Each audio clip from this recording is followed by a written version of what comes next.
What's up, everybody? It's your boy Church. This week's message comes from a heavy place. On the 4th of July, while some were celebrating, others were hit with devastation. San Angelo, Kerrville, and surrounding areas were slammed with a flood that tore through homes, destroyed lives, and took people that we loved. And Camp Mystic alone lost 27 counselors and campers, and 11 are still missing. Over 90 Texans have died. Families are left with wreckage where memories once stood. But here's what I know: when the water rises, God does not run. He walks with us through the storm, in the mess, and even in the morning. Let's talk about the Good Samaritan in Luke 10:25 through 37. When a man was beaten and left for dead on the side of the road, religious people passed him by. But a Samaritan, someone society looked down on, stopped, saw him, and stepped in. He didn't just offer sympathy, he bandaged wounds, carried him, and paid for his healing. That's what God calls us to do. Not just feel bad, but to show up.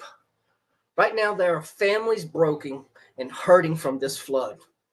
And we, as God's people, are called to be the Samaritan, to bind wounds, to carry burdens, to make sure nobody, and I mean nobody, is left behind. Let's discuss when Jesus calms the storm in Mark 4:35 through 41. The disciples were freaking out. Waves were crashing. The boat was filling. And Jesus, he was asleep. But when they called on him, he woke up and spoke peace to the storm. He didn't remove them from it. He just proved he had power over it. And in recovery, floods don't always come from rain. Not for us, not for a lot of us in recovery. Some of us have lived through floods of addiction, pain, and violence or loss.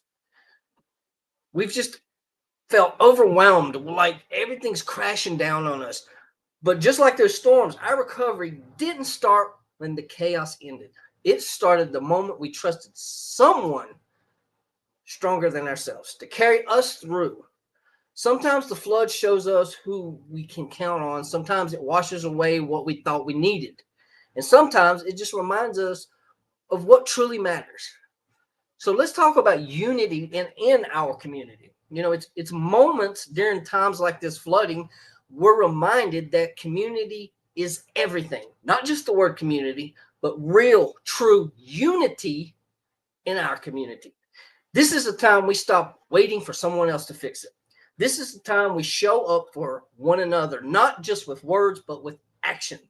Pain reveals purpose, disasters reveal character, and when we come together, we reveal God's heart. So let's not just be neighbors, let's be family.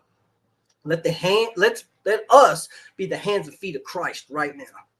The other day, me and some of the Hopper House crew, we linked up with Recovery and Revival Connection and Country Valley Turning Point. And listen, if you have not met Landon and Casey Hogle, then you're missing out. They are amazing people.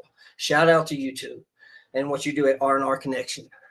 So, we, like I said, we linked up with them. We helped prep meals and we hit the streets serving the homeless and those that was hit hard by this flood. Then I stopped by Paul Ann Church and I picked up some socks for some of the people in need. And I saw firsthand the amazing work that they're doing for flood relief. But it was just them. It was United Way, Keepers of Hope, San Angelo Area Foundation, American Red Cross, Concho Valley Community Action, Salvation Army, Turning Point, Esperanza Clinic, and so many others, all stepping up in ways that just blew me away. And you know what? When I walked into Paul Ann, I didn't see logos. I didn't see titles. I saw unity. That's what it's all about, isn't it? When our community needs us the most, we become one. Absolutely amazing. It was much. It showed me what I interpreted what it means in Galatians 6:2. Carry each other's burdens, and in this way, you fulfill the law of Christ.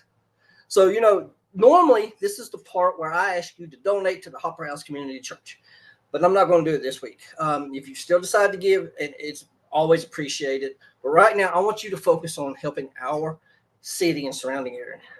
San Angelo took a hard hit, and our people need support.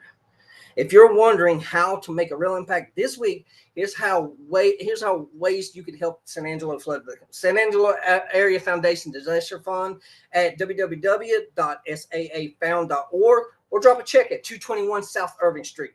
United Way of Concho Valley, call 325-949-3716 to donate. They're putting families in shelters and meeting urgent needs.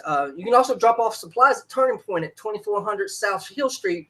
They're accepting hygiene kits, cleaning gear, bottled water, perishables, anywhere from 12 to 6:30 daily. You can go volunteer at the Salvation Army. Show up at 34 West 3rd Street to help hand out food, water, and kits to people who have lost basically everything. You can help distribute free cleanup buckets. Go to Lowe's, 5301 Sherwood Way. They're giving away supplies. Grab some and help neighbors clean up. And do me a favor. If this message has spoke to you, do me a favor.